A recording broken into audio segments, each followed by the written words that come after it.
అమెరికాలో చిందరవందరగున్న మీ ఇంటికి హ్యాండీమ్యాన్ క్లీనింగ్ ప్లంబింగ్ సర్వీసెస్ కోసం కాంటాక్ట్ ఇన్స్టా సర్వీస్. యుఎస్ లో ఎక్కడైనా ఎప్పుడైనా. For instant booking visit instaservice.com. నమస్తే, welcome back to Suman TV. Bharat టెక్కీలకు ట్రంప్ షాక్. 2027 వరకు నో H1B వీసా. మరి డాలర్ డ్రీమ్ సంగతి ఏంటి? బార్డర్లో అరెస్టులు, ఇల్లీగల్ ఇమిగ్రెంట్స్ ని అలర్ట్ చేస్తున్నాడు ట్రంప్ గవర్నమెంట్. మరి సోషల్ మీడియా అకౌంట్స్ ని ఓపెన్ గా పెట్టండి అని చెప్తున్నాడు, సోషల్ మీడియా వెట్టింగ్ అని చెప్తున్నాడు. అసలు ఏంటి ట్రంప్ ఏం చేయబోతున్నాడు? వీసా ఉన్న వాళ్ళు కూడా అమెరికా రావద్దు అంటున్నాడు. డిపెండెంట్ వీసా పైన ఉన్న వాళ్ళని కూడా తిరిగి పంపే యోచనలో ట్రంప్ ఉన్నాడు. మరి ఇప్పుడు విదేశాలు వెళ్ళి చదువుకోవాలనుకునే మన విద్యార్థుల సంగతి ఏంటి? వాళ్ళ భవిష్యత్తు ఏంటి? అసలు ట్రంప్ ఏం చేయబోతున్నాడు? ట్రంప్ ఎప్పుడైతే అధికారంలోకి వచ్చాడో అప్పటి నుంచి ఈ క్షణం వరకు కూడా ఎన్నో డెసిషన్స్ తీసుకుంటున్నాడు, ఎన్నో బ్యాన్స్ చేయడం చేస్తున్నాడు. అసలు అక్కడ ఏం జరుగుతుంది? మరి దీనిపైన మరింత సమాచారం అందించడానికి ఈరోజు మనతో పాటు స్టూడియోలో ఉన్నారు founder and chairman of global Telangana association నుంచి విశ్వేశ్వర్ రెడ్డి గారు. సార్తో మాట్లాడు. నమస్తే సార్. నమస్కారం సార్, అమెరికా అనగానే ప్రతి ఒక్కరికి ఒక కళ ఉంటుంది, అక్కడికి వెళ్ళి చదువుకోవాలి, జాబ్ చేయాలి, మంచి శాలరీ రావాలి, లైఫ్ బాగుండాలి అనేసి. మన ఇండియన్స్ చూసుకుంటే ప్రతి ఒక్క ఫ్యామిలీ నుంచి ఒక్క మెంబర్ అయినా అమెరికా వెళ్ళే వాళ్ళు ఉంటారు. మరి ప్రెసెంట్ ఉన్న సిచ్యువేషన్లో ట్రంప్ చేస్తున్నటువంటి ఈ డెసిషన్స్, ఈ కొత్త కొత్త నిర్ణయాలు, ఈ బ్యాన్స్ వల్ల అక్కడ ఉన్న స్టూడెంట్స్కే కానీ, ఇప్పుడు వెళ్ళాలి ఫ్రెషర్స్గా అనుకునే ఎంఎస్ చేయాలనుకునే వాళ్ళకి కానీ మీరు చెప్పే సజెషన్స్ ఏమైనా ఉన్నాయా? అంటే వెళ్ళొచ్చు అంటారా, వెళ్ళొద్దు అంటారా? నేనేమంటానంటే తప్పకుండా ఇక్కడున్న స్టూడెంట్స్ అంటే గ్రాడ్యుయేషన్ ఇక్కడైతే మనం BA, BCom, BSc, ఇంజనీరింగ్, BEలో మెకానికల్, సివిల్, కంప్యూటర్ సైన్స్ కానివ్వండి, ఏదైనా ఈవెన్ లాయర్స్ కానివ్వండి, డాక్టర్స్ కానివ్వండి, ఎవరైనా కూడా అమెరికాకు రావాలి.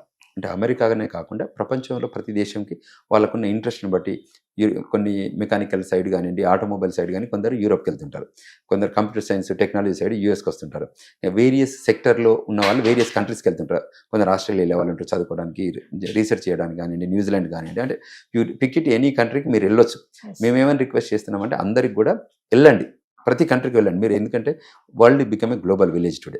So you have to travel to global to gain knowledge.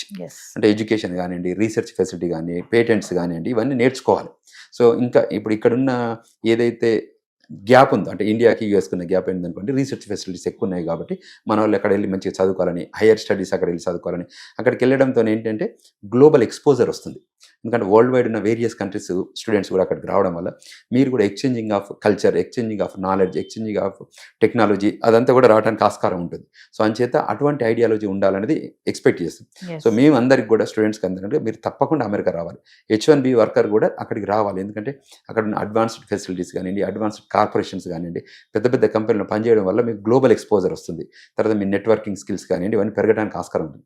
అందరూ తప్పకుండా రావాలి. కానీ ఎక్కడైతే గ్యాప్ వస్తుందో, టిపికల్గా F1 స్టూడెంట్స్ ఉందనుకోండి, F1కి అప్లికేషన్ పెట్టేటప్పుడు 2 ways. మనం మాస్టర్స్ చదువుకోవడానికి ఒక యూనివర్సిటీకి వెళ్తే దాని ఫీజు I-20 అనే ఫామ్లో ఎంతైతే ఫీజు ఉంటుందో ఆ ఎడ్యుకేషన్ ఫీజు, తర్వాత మన stay, boarding and lodging fees, తర్వాత ఇన్సూరెన్స్, ఈ 3-4 ఏదైతే ఉంటాయో వాటికి ఈక్వలెంట్. సపోజ్ ఒక $40,000 ఒక $50,000 అనుకోండి. ఆ $50,000కి ప్రిపేర్ అయి ఉండండి. మీరు ఫస్ట్ సెమిస్టర్కి నేను ఇక్కడ నుంచి డబ్బు కడతాను, మిగతా 3 సెమిస్టర్లు అమెరికాకి వెళ్ళి వర్క్ చేసి నేను ఫీజు కడతాను దానికి మీరు ఇష్టపడకండి. పేరెంట్స్ కూడా విజ్ఞప్తి చేస్తున్నాం ఏంటంటే, మీరు పిల్లల్ని పంపించేటప్పుడు ఈ $40,000, $20,000, $50,000 ఏదైతే ఫీజు ఎంతైనా పర్లేదు, ఆ ఫీజుకు మీరు ప్రిపేర్ కండి. అయితే మీ దగ్గర డబ్బు నుంచి వచ్చి, లేదంటే మీరు లోన్ అన్న తీసుకోండి బ్యాంక్ నుండి, త్రూ బ్యాంకే డబ్బు కట్టండి. స్టూడెంట్స్ అక్కడికి వెళ్ళిన తర్వాత ఈ part time job, unauthorised work చేయకండి. అందులో ఫ్రేమ్ వర్క్లో ఉన్నామనుకోండి, మీకు ఏమాత్రం ఇబ్బంది లేదు. మీరు F1 ఉంటుంది, తర్వాత H1 ఉంటుంది, తర్వాత గ్రీన్ కార్డ్ వస్తుంది, తర్వాత సిటిజన్షిప్ వస్తుంది. So it's an path to సిటిజన్షిప్లో ఇవన్నీ యాక్టివేట్ చేయండి. ఎక్కడైతే మీరు వయలేషన్ చేస్తారో, వయలేషన్స్ అనేది అక్యుములేట్ అయితే మీరు పోర్ట్ ఆఫ్ ఎంట్రీలో, అంటే ఇండియాకి వెళ్ళి మళ్ళీ వస్తున్నప్పుడు ట్రాకింగ్లో మీరు దొరికి, ర్యాండమ్ ఆడిట్లో పిక్ అయ్యి మీరు దొరికితే అప్పుడు ఏమవుతుంది, మీరు డిపోర్ట్ అవుతారు. సో మీరు పెట్టిన ఎఫర్ట్స్ అంతా వేస్ట్ అవుతుంది. సో అంచేత మీరు if you are loyal to the country, if you are loyal to the law of the land ఉందనుకోండి, మీకు ఏమాత్రం ఇబ్బంది లేదు. ఈవెన్ H1B ప్రోగ్రామ్ అనుకోండి, H1B ప్రోగ్రాంలో కూడా మనం ఫేక్ డాక్యుమెంటేషన్స్ కానివ్వండి, ఫేక్ ఇష్యూస్ ఏమైనా ఉంటే అప్పుడు కూడా పోర్ట్ ఆఫ్ ఎంట్రీలో కానీ, వీసా దగ్గర కానీ ఇష్యూస్ వస్తాయి.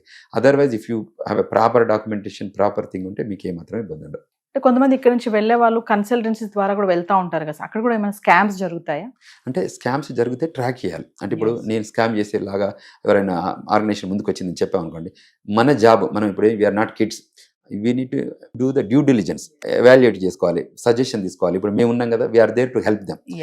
ఏదైనా ఫ్రాడ్యులెంట్ యాక్టివిటీ జరుగుతుందంటే ఒపీనియన్ తీసుకోవచ్చు మా దగ్గర. మేము కూడా సింపోజిజమ్స్, సెమినార్స్, వెబినార్స్ ఆర్గనైజ్ చేస్తుంటాం. You can join those, understand then. ఇప్పుడు మేము లాయర్లతో కానివ్వండి, సిపిఐ చార్టెడ్ అకౌంట్తో కానివ్వండి, తర్వాత ఎమినెన్సీ యూనివర్సిటీ ప్రొఫెసర్లతో కానివ్వండి, మేము చాలా ఇంటర్వ్యూలు పెట్టిస్తాం. So that you can have a good knowledge, education. So మనం ఫ్రాడ్యులెంట్ అనుకున్నప్పుడు you should be away from it, దాని నుంచి దూరంగా ఉండడం బెటర్. సో దట్ మీకు ఆ ప్రొఫైల్ ట్యాగ్ కాకుండా ఉంటుంది, నెగిటివ్ ప్రొఫైల్. సో అటువంటి ఐడియాలజీ ఉండాలి, దానికి గైడెన్స్ తీసుకోవచ్చు మా దగ్గర. Plus our immigration law office కూడా we are there to help them, to guide them properly and educate them properly, so that they can do a second decision కూడా ప్రాపర్గా తీసుకునేటట్టు. So present అక్కడ ఉన్న వాళ్ళ పరిస్థితి ఏంటంటారు? మరి అక్కడ ఉన్న వాళ్ళు వచ్చేయాలా, అక్కడ ఉండి వాళ్ళ ఎడ్యుకేషన్ కంటిన్యూ చేయొచ్చు అంటారు? అక్కడ నుంచి వేరే కంట్రీకి ఏమన్నా వెళ్ళే ఫెసిలిటీస్ ఏమన్నా ఉంటాయా? మరి అక్కడ ఉన్న వాళ్ళు ఎలాంటి జాగ్రత్తలు తీసుకోవాలి అంటే? కంట్రీ లోపల ఉన్న వాళ్ళు మాత్రం ఇప్పుడు ఈ కరెంట్ టైంలో మేము రిక్వెస్ట్ చేస్తున్నాం, ప్లీడ్ చేస్తున్నాం, ఇంకెందుకంటే మీరు ఇండియాకు రాకండి ఇప్పుడు. అంటిల్ అండ్లెస్ మీకు చాలా ఎమర్జెన్సీ ఉంది, ఇంకా నేను దీనికి రాకపోతే ఇక్కడ ఆగిపోతుంది అనుకుంటే రండి.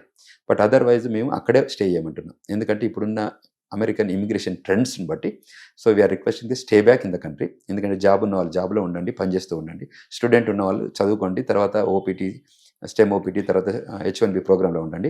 బికాజ్ ఎందుకంటే మీరు కంట్రీ బయటికి దాటితే మళ్ళీ మీరు వీసాకి వెళ్ళాల్సిన అవసరం ఉందనుకోండి, వీసాకి వెళ్ళాల్సి వస్తుంది. తర్వాత వీసా మీకు ఉన్నా కూడా మీరు కంట్రీ బయటికి వెళ్ళినప్పుడు లోపలికి వచ్చేటప్పుడు మళ్ళీ CBP ఆఫీసర్ దగ్గరికి వెళ్ళాల్సి వస్తుంది, పోర్ట్ ఆఫ్ ఎంట్రీలో. మీరు అన్ని ప్రాపర్గా ఉంటే మీకేమి ఇబ్బంది ఉండదు, మళ్ళీ లోపలికి రండి. ఇందులో ఏమైనా వయలేషన్స్ ఉన్నాయని మీకే తెలుసు, మాకంటే ఎక్కువ దట్ ఇండివిజువల్ పర్సన్కి తెలుసు. ఆ పర్సన్ సెల్ఫ్ డెసిషన్ తీసుకోవచ్చు, నేను చేసింది కరెక్టా. ఇప్పుడు మన వీడియోల ద్వారా రూపకంగానే మేము చెప్తున్నాం కదా, మాకు ఫోన్ చేయడం రూపకంగా మేము గైడ్ చేస్తున్నాం. ఒకవేళ మీరు సెల్ఫ్గా లోపల you know that I violated 1 or 2 things ఉన్న అటువంటి పక్షంలో you stay back in the country, మంచిగా పని చేసుకుంటూ అక్కడే ఉండడానికి ప్రయత్నం చేయండి. సో అది దాటిన తర్వాత అంటే ఇది it is not going to be permanent కదా. సో ఏమైనా చేంజెస్ వచ్చినప్పుడు మళ్ళీ మేము గైడ్ చేస్తాం, అప్పుడు మీరు వెళ్ళి రావచ్చు.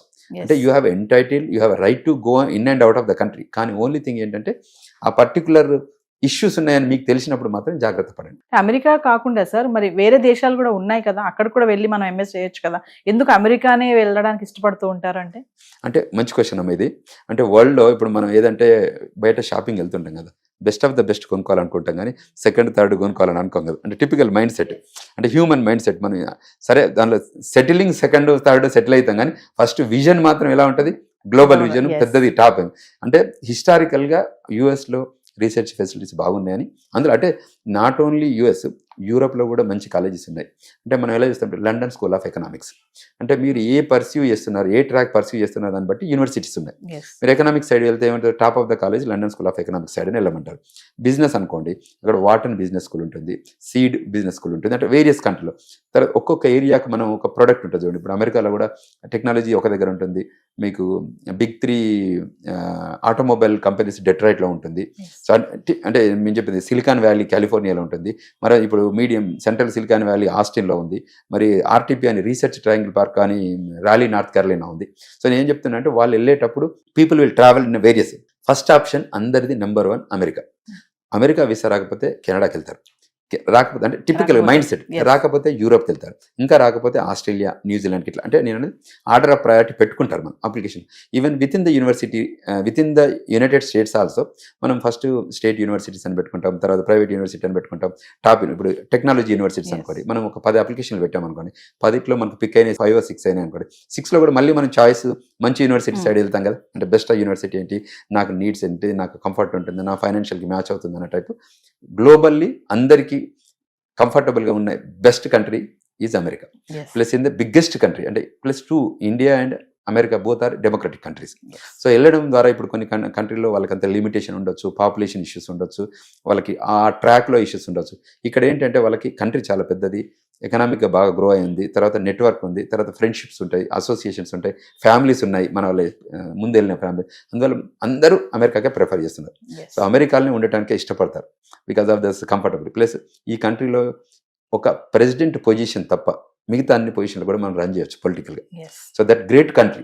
అంటే because you are not born there, you cannot run for the US president, but rest of the positions governor కానివ్వండి, ఇంకా మిగతా అన్నిటి కూడా you can combine and you can run for the governor. అంటే ఇంత మీకు F1 స్టూడెంట్ రూపకంగా వచ్చినా కూడా గ్రేటర్ హైట్స్కి వెళ్ళే పెద్ద కంట్రీ కదా. ప్రతి వ్యక్తి కూడా అమెరికా వెళ్ళాలని ఇష్టపడటానికి కారణం ఇవే అనమాట, అంత ఫ్లెక్సిబిలిటీ ఉండడం వల్ల. Thank you sir. Thank you very much.